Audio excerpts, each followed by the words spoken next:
సంవత్సరాది శుభాకాంక్షలు. ఉగాది అంటే ఏమిటో తెలుసా? ఒకసారి ఉగాది గురించి మనం తెలుసుకుందాం. ఉగాది రోజు నుండే తెలుగు సంవత్సరం మొదలవుతుంది. కాబట్టి ఇది తెలుగువారి మొదటి పండగ.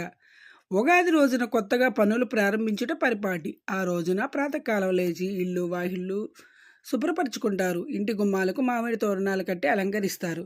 ఉగాది పండగ అంటే అందరూ గుర్తుకు వచ్చేది తెలుగువారి పండగ. అందరి ఇంట పండగ. ఈ నూతన సంవత్సరంలో రాశి ఫలాలు, గృహస్థితులు ఎలా ఉన్నాయో తెలుసుకునే పండగ.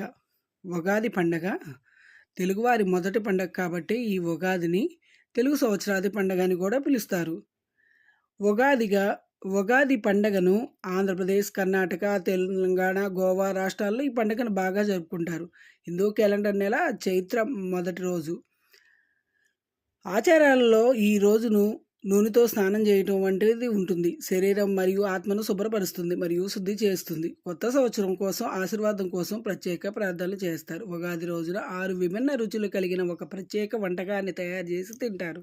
సుగంధ ద్రవ్యాలు, ఉప్పు, 2 రకాల పులుపు మరియు చేదు ఇలాంటివన్నిటి ఈ పండగ యొక్క ప్రత్యేకత. ఉగాది నాడు పంచాంగ దానం చేసి దక్షిణ ఇస్తే మంచి ఫలితం ఉంటుందని, ఈరోజు కొత్త గొడుగు కొంటే అదృష్టం కలిసి వస్తుందని పూర్వకాలంలో ఉగాది రోజు విసునికరణ కొనేవారు.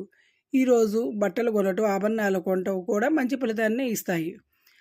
ఉగాది రోజున దీపారాధన చేసి అష్టోత్తర శతనామాలతో ఇష్టదైవాన్ని పూజించాలి. ఉగాది ఆదివారం వచ్చింది కాబట్టి ఈరోజు సూర్యునికి ఆర్ఘ్యం ఇవ్వటం, ఆదిత్య హృదయం పారాయణం చేయటం వంటివి మంచివి. ఇలా చేయటం వల్ల మంచి ఆరోగ్యం చేకూరుతుందని విశ్వాసం. ఉగాది పండుగల్లో ప్రధానమైనది ఉగాది పచ్చడి. తీపి, కారం, చేదు, పులుపు, వగరు, ఉప్పు వంటి షడ్రుచుల సమ్మేళనమే ఉగాది పచ్చడి.